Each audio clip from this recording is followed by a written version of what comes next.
सहयोगी यहाँ पे पुरजोर तरीके से इस आंदोलन के साथ खड़े। देखिए, पुलिस प्रशासन का कहना है कि हमने जो हाई कोर्ट का आदेश है उसका पालन किया है। बहुत से ऐसे मामले हैं जो हाई कोर्ट के लिए कोर्ट ने कहा हुआ, लेकिन वहाँ तो संज्ञान नहीं लेती है। इन्होंने दिल्ली पुलिस सफाई कर्मचारियों के लिए भी कह रखा है कि ना मैन स्टैंपिंग ना कराई जाए, आज इसके अंदर न गटर में ना उतारा जाए, उसे तो नहीं मानती दिल्ली पुलिस। और ऐसे बतेरे मामले हैं, बहुत ऐसे उदाहरण मैं दे सकता हूँ आपके चैनल के माध्यम पे, आपके चैनल के उस पर, क्या दिल्ली पुलिस को कोर्ट ने गाइडेंस किया हुआ, लेकिन कोर्ट नहीं, दिल्ली पुलिस नहीं मानती उन सब चीज़ों को। क्या करने जा रहे हैं फिर चंद्रशेखर आजाद अगले? यहाँ दीवार की तरह उनके साथ खड़े हैं इस आंदोलन के लिए। दिल्ली पुलिस की बसें कम पड़ जाएंगी, इनकी जेलें कम पड़ जाएंगी, लेकिन भीम आर्मी के कार्यकर्ता कम नहीं पड़ेंगे। निरंतर हम लोग इनके साथ दीवार के साथ खड़े हैं और हर कीमत पे इस आंदोलन को सफल बनाने के कैसे करेंगे? संसद पूछे के मंच से उठा लिया गया है सोनम, उससे कोई मतलब नहीं है। चंद्रशेखर विनय सोनम सर आज यहाँ है या नहीं है, वो चाहे अस्पताल में हो, चाहे जेल में हो, या कहीं पे भी हो, वो विचार, वो कॉल हमारी कायम है। जो कॉल चंद्रशेखर साहब यहाँ से देके गए हैं, देश भर से लोग यहाँ पहुँच रहे हैं। चंद्रशेखर साहब भी बहुत जल्द यहाँ पहुँचने वाले हैं और 20 तारीख की कॉल ऐसे ही दमदारी से, मजबूती के साथ खड़ी रहेगी। देखिए, पुलिस प्रशासन ने जो है उदाहरण पेश किया है कि दहशतगर्दों के साथ ऐसा ही होगा देश में। उनकी गोलियां कम पड़ जाएंगी, उनकी जेलें कम पड़ जाएंगी, लेकिन भीम आर्मी के कार्यकर्ता कम नहीं पड़ेंगे। मैं उनकी हर बात का, हर चीज, उनके हर बार का जवाब देने के लिए तैयार खड़े हैं यहाँ पे। जब तो सुबह सुबह आए थे वो, अब आके दिखाए ना, अब आके दिखाए भीम आर्मी खड़ी है। बुलाओ अपने पुलिस ऑफिसर्स कहाँ है, हम जवाब देंगे उन्हें। लाठी तो मारेंगे, गोली तो मारेंगे, कोई बात नहीं। हम नौजवान साथी इनकी आवाज बनने के लिए तैयार है, हम गोली खाने के लिए भी तैयार है। कहाँ तक जा रहा है आंदोलन? अब सफलता मिलेगी? 100% सफलता। पहले तो एक इस्तीफा था, अब पूरी सरकार बदलने की ये मांग हम नौजवान साथी करते हैं। मन से मोदी जी का इस्तीफा भी मांगा जा रहा है। बिल्कुल मांगा जा रहा है, ये सरकार ही बदली जाएगी। आप जिस तरह से देखिए, नौजवान एक तरफा आज इस आंदोलन की तरफ हो गया, जो घर पे बैठे थे आज से पहले, वो भी आज इस आंदोलन की तरफ आप देख रहे हैं किस तरह से लगातार संख्या बढ़ती जा रही है। सोनम सर को भी जो है चाइना का एजेंट बताया जा रहा है। वो तो हमारे सिख भाइयों को भी बताया जा रहा था, वो तो हमारे डीटीसी के बस चालक है उन्हें ही बताया जाता है, सफाई कर्मचारियों को भी बताया जाता है, नौजवानों को भी बताया जाता है। जो आवाज हक हकूक के लिए उठेगी, उस तरह को, उसी आवाज को इस तरह से दबाने का, बदनाम करने का ये सरकार काम करती है। ये कोई नई बात नहीं है, हमेशा से सब चीजों को देखते हैं हम लोग। सोनम वांगचुक को जो आज उठाया गया जिस तरीके से, क्या लगता है कि देश में रोष रहेगा? देश में पूरा रोष है। उस रोष का आप देख रहे हो यहाँ पे। आज से पहले जब से चंद्रशेखर साहब यहाँ नहीं आए थे तो नौजवान साथी इतने मूव नहीं होते थे यहाँ पे, लेकिन आज जिस तरह से देख रहे हो, भारत वर्ष से लोग यहाँ आ रहे हैं। अब ये आंदोलन एक पार्टी का, एक संगठन का नहीं रहा, ये जन आंदोलन हो गया है और पूरे देश भर से नौजवान साथी यहाँ पहुँच रहे हैं और आम परिवारों के घर भी यहाँ पहुँच रहे हैं। देखिए, आज तो मेन स्ट्रीम मीडिया भी कवर कर रही है। बिल्कुल बिल्कुल बिल्कुल, आज मेन स्ट्रीम मीडिया भी कवर कर रही है। वो दिखाए या ना दिखाए, हमारा काम ऐसे ही आगे बढ़ता रहेगा और इस आंदोलन के प्रति हम लॉयल्टी के साथ खड़े रहेंगे। एक एक जन जन बच्चा भीम आर्मी का हम लोग इस आंदोलन के लिए आहुति देने के लिए तैयार हैं। मेन स्ट्रीम मीडिया पर चल रहा है कि दहशतगर्दों को उठा लिया गया है जंतर मंतर। वो कुछ भी कहते रहें, वो दहशतगर्द भी कहेंगे, हमें पाकिस्तानी एजेंट भी कहेंगे, हमें चाइनीज एजेंट भी कहेंगे, उनका काम है कहना। वो पहले भी कहते हैं, हमारा काम है काम करना, उनका काम है।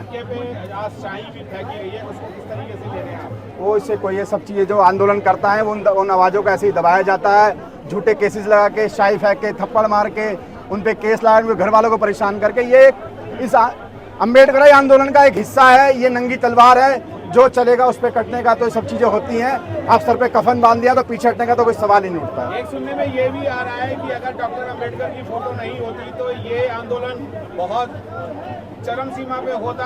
अम्बेडकर की फोटो आने से ही इस पे रोक लग गई, थोड़ी बहुत लोग नहीं आ रहे।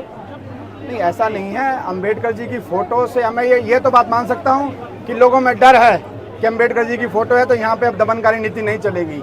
अम्बेडकर जी की फोटो से आपसी भाईचारा, मानवता का एक मैसेज तो ये है, ये तो मैं मान सकता हूँ, लेकिन डर किसी में नहीं हो सकता। अम्बेडकर जी की फोटो से लोगों को तो सम्मान मिलता है, आत्मविश्वास मिलता है। हमारी बहनों को, माताओं को, नौजवान साथियों को, बेरोजगारों को एक आत्मसम्मान मिलता है, एक लड़ने की शक्ति मिलती है। बाबा साहब की फोटो तो लोगों को प्रेरित करने के लिए रखी गई है। लोकपाल बिल पे अन्ना हजारी ने लाखों लोगों को इकट्ठा किया रामलीला मैदान में। क्या वो लाखों लोग सो गए हैं जो अब इस आंदोलन में नहीं आ पा रहे अपने बच्चों के हित के लिए?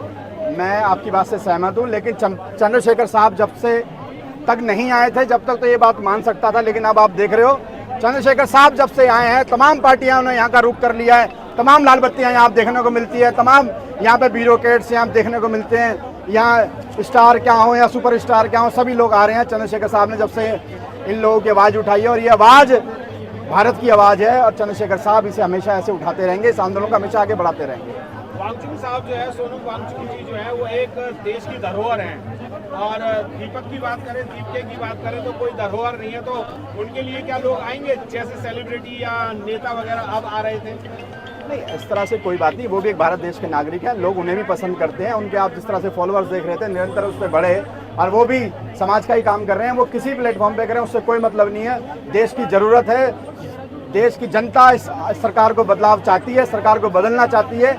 उसी तरीके से आप देख रहे हो, लोगों का रोष ही देख रहे हो आप कि किस तरह से निरंतर इतनी गर्मी में 45 डिग्री के टेम्परेचर में लोग यहाँ खड़े हैं और देश भर से उन्हें सोशल मीडिया के माध्यम से, मीडिया के माध्यम से उन्हें प्यार मिल रहा है, साथ समर्थन मिल रहा है और मुझे पूरी उम्मीद है हम 20 तारीख को इससे बहुत अच्छा करेंगे। 20 तारीख को सोमवार है, वर्किंग डे है, क्या ये जो कॉल थी कि 20 तारीख को पार्लियामेंट में जाएंगे, क्या अभी भी वो बरकरार है, लोग चलेंगे क्या? अगर कोई बीमार हो जाएगा छुट्टी नहीं करता, अगर घर में कोई मर जाए छुट्टी नहीं करता, बच्चों के एग्जाम में छुट्टी नहीं करता। जो लोग ये आप देख रहे हैं चैनल के माध्यम से, आप लोगों के माध्यम से मैं कहना चाहता हूँ ज़्यादा से ज़्यादा संख्या में लोग पहुँचे, छुट्टी कर लो, आप ले लो कुछ भी अपना लीव लेना हो, लेकिन इस आंदोलन में जरूर पहुँचो। ये आंदोलन एक आंदोलन नहीं, आने वाली नस्लों के लिए हम लोग ये काम कर रहे हैं। हमें इसलिए इस आंदोलन में पहुंचना बहुत सख्त जरूरत है, ये आवाज़ बुलंद करना बहुत सख्त जरूरत है। यानी कि 20 तारीख को जो कॉल दी गई थी कि पार्लियामेंट में कूच करेंगे पार्लियामेंट की तरफ, तो क्या वो कूच जारी रहेगा? हमें कूच करने की जरूरत ही नहीं रहेगी, हम यहाँ से लाइन लगाएंगे तो संसद तक पहुँच जाएंगे। चाहिए चंद्रशेखर साहब का आह्वान है, किसी छोटे मोटे नेता का आह्वान नहीं है। चंद्रशेखर साहब ने आज से पहले हजारों मैदान भरे हुए, रामलीला मैदान भरा हुआ है, ऐसे सैकड़ों उदाहरण चंद्रशेखर साहब के लिए। और भीम आर्मी ऐसे यहाँ खड़ी है मजबूती के साथ, इस आवाज को दबने नहीं दिया जाएगा। इस आंदोलन में जो 20 तारीख का रहेगा, सुबह से मार्च जो रहेगा पार्लियामेंट तक, क्या चंद्रशेखर साहब भी उसमें मौजूद रहेंगे? बिल्कुल मौजूद रहेंगे, हर कीमत में मौजूद रहेंगे। चंद्रशेखर साहब सदन में भी अपनी आवाज रखेंगे और यहाँ पे नौजवान साथियों का भी नेतृत्व करेंगे।